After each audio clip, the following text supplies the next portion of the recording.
divide 987 by 7 in a long division method.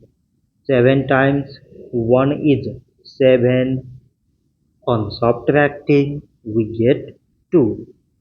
So now this 2 is less than 7. So we put down this 8 and it is 28. 7 times 4 is 28. On subtracting, we get 0. So now again we put down this 7 and 7 times 1 is 7.